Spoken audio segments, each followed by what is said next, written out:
Om Shanti to all the beautiful souls.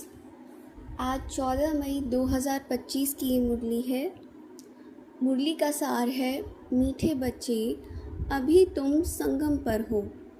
तुम्हें पुरानी दुनिया से ताल्लुक़ तोड़ देना है, क्योंकि यह पुरानी दुनिया अब ख़त्म होनी है। प्रश्न है, संगम की कौन सी विशेषता सारे कल्प से न्यारी है? उत्तर दिया बाबा ने, संगम की ही विशेषता है पढ़ते यहाँ हो, प्रारब्ध भविष्य में पाते हो।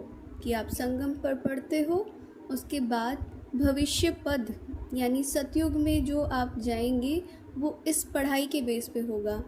सारे कल्प में ऐसी पढ़ाई नहीं पढ़ाई जाती कि जिसकी प्रारब्ध दूसरे जन्म में मिले। तो सोचो कितनी वंडरफुल पढ़ाई है ये, कि पढ़ते यहाँ है लेकिन मिलेगा कब? दूसरे जन्म में। अभी तुम बच्चे मृत्यु लोक में पढ़ रहे हो, अमर लोक के लिए, और कोई दूसरे जन्म के लिए पढ़ता नहीं है। क्योंकि जो जिस जन्म में पढ़ता है वो जाहिर सी बात है उसी जन्म में उसका फल चाहेगा। डॉक्टर की पढ़ाई पढ़ रहा है तो डॉक्टर, ये तो है नहीं कि वो अगले जन्म में जाके बनने वाला है ना। धारणा के लिए मुख्य सार है, पहला, झरमुई झगमुई में अपना टाइम वेस्ट नहीं करना है, मतलब इधर उधर की फालतू बातों में नहीं करना है। माया कोई भी उल्टा काम न कराए, ये ध्यान रखना है। संग दोष में आकर कभी लूज़ नहीं होना है। देह अभिमान में आकर किसी के नाम रूप में नहीं फंसना है। दूसरा है धारणा के लिए सार, घर की याद के साथ साथ बाप को भी याद करना है। याद के चार्ट की डायरी बनानी है।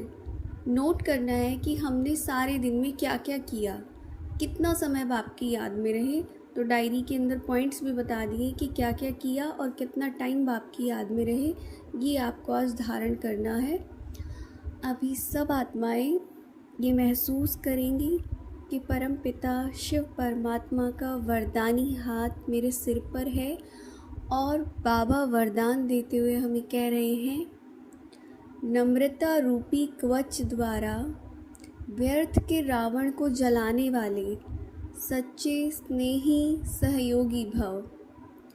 कोई कितना भी आपके संगठन में कमी ढूंढने की कोशिश करे, लेकिन जरा भी संस्कार स्वभाव का टक्कर दिखाई न दे।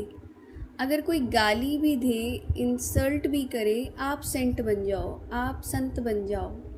अगर कोई रॉन्ग भी करता हो तो आप राइट रहो।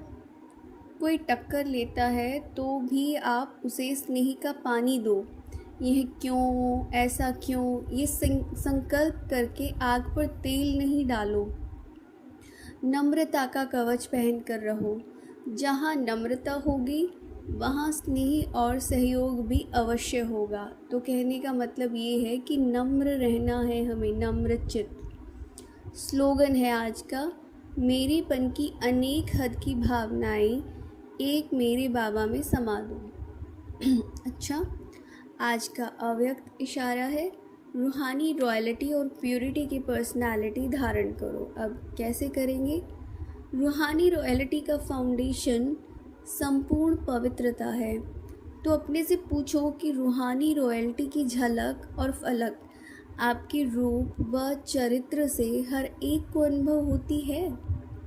नॉलेज के दर्पण में अपने को देखो कि मेरे चेहरे पर, चलन में वो रूहानी रॉयल्टी दिखाई देती है या साधारण चलन और चेहरा दिखाई देता है। तो ये बातें अपने आप से पूछनी है कि क्या दिखाई देता है। उससे पता चल जाएगा कि हमारी जो रूहानी रॉयल्टी की पर्सनैलिटी है वो कितनी है।